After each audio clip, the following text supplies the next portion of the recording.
Et poursuivons avec notre invité Jim Cohen, professeur émérite au département du monde anglophone à la Sorbonne Nouvelle à Paris. Merci monsieur d'être avec nous pour nous apporter votre analyse de ce discours que vous avez suivi attentivement.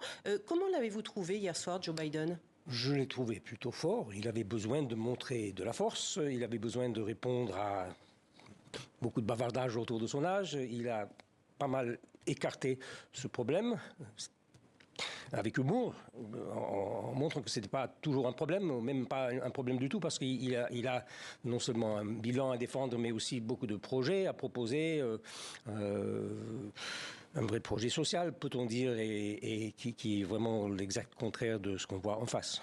1 heure de discours, c'est long, c'est un temps normal, ou est-ce qu'il a voulu montrer qu'il tenait sur l'endurance physique et mentale ? Oui. Il n'est pas en si mauvaise santé. Hein. Il se soigne. Hein. Il a 81 ans. Tout le monde l'attend en tournant. La moindre petite hésitation, la moindre petite bourde. Il était très attendu devant un congrès à moitié républicain. Il est passé. Je l'ai trouvé très fort.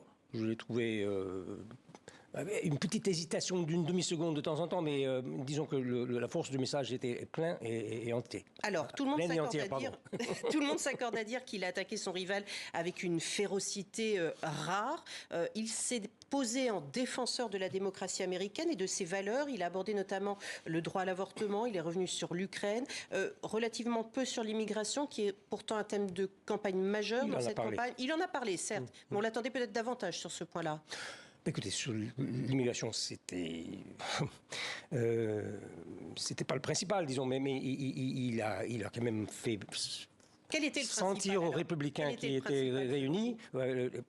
Et les républicains eux-mêmes ont rejeté récemment, sous l'impulsion, sous la pression de Donald Trump, on a rejeté un plan qui ressemble fort au plan républicain pour blinder la frontière, etc.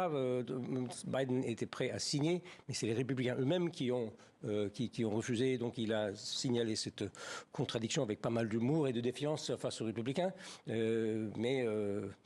Disons que ce qui peut être frappant aussi, c'est qu'il a fait et cause pour les syndicats, pour la hausse des salaires chez les professeurs de l'école publique. Il était présent, le président du syndicat des travailleurs de l'automobile, UAW, puisque Biden avait montré sa solidarité en étant présent sur un piquet de grève en septembre dernier. Est-ce que c'était davantage un discours de l'Union de bilan ou de campagne ? Les deux, mais très tendu vers l'avenir. Il a prononcé plus que d'habitude le mot avenir. Par ce discours, on le sent enraciné dans l'histoire aussi. Il n'oublie pas d'où on vient, mais par ailleurs, l'idée, c'est de préparer un meilleur avenir et de rappeler à ceux qui en auraient douté qu'il y a un projet qui est constructif, qui vise une plus grande cohésion d'une société qui a connu des craquements et des violences. Mais est-ce qu'il arrivera à convaincre sur ce projet ? Parce que on le sait, hier soir encore, il a chanté les louanges d'une économie américaine florissante, notamment les bons chiffres de l'emploi, l'accès au logement, le protectionnisme face à la Chine. Il est revenu sur toutes ces questions-là. Mais on le sait, les Américains ont du mal à y croire. Pour eux, leur quotidien est toujours plombé par une inflation en hausse, etc.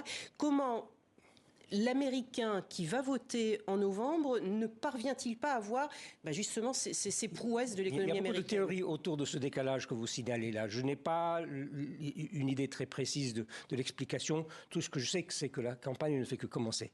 Et il va pouvoir, à partir d'hier, être de plus en plus convaincant sur ces sujets, en montrant qu'il y a un bilan à défendre, même si une partie de ce bilan est passée un peu inaperçue, ou même beaucoup inaperçue, parce que les gens, à l'époque, étaient préoccupés à la fois par la pandémie, la sortie de pandémie, et les violences autour du 6 janvier 2021. Alors on l'a vu, Donald Trump a remporté quasiment tous les États où se sont déroulés le Super Tuesday. Les États-Unis, c'est clair, aujourd'hui se dirigent vers un nouveau duel Trump-Biden. À noter toutefois que cette course à la présidence commence extrêmement tôt, parce que d'habitude c'est un petit peu plus tard qu'on connaît les protagonistes d'une élection présidentielle aux États-Unis. Est-ce qu'il n'y a pas un risque de lassitude ? Non, je pense que non.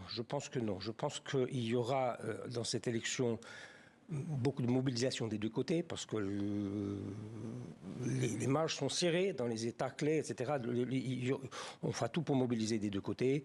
La campagne, encore une fois, ne fait que commencer. Cette lassitude, elle va aller en diminuant dans les mois à venir, parce que l'enjeu, vu du côté démocrate, vous avez deviné que je me place plutôt de ce côté-là. Je ne peux pas le cacher en tant que citoyen électeur aux États-Unis. Écoutez, on voit, et Biden l'a plutôt bien évoqué hier soir, un enjeu civilisationnel. En face, il y a des forces de haine, d'intolérance, d'une violence inouïe si on ne fait pas attention. Bref, l'enjeu, c'est la démocratie pour commencer. La défense de la démocratie et des valeurs rien que ça, voilà. Il l'a rappelé hier. Merci beaucoup, Jim Cohen, d'avoir été avec nous dans notre journal sur TV5 Monde.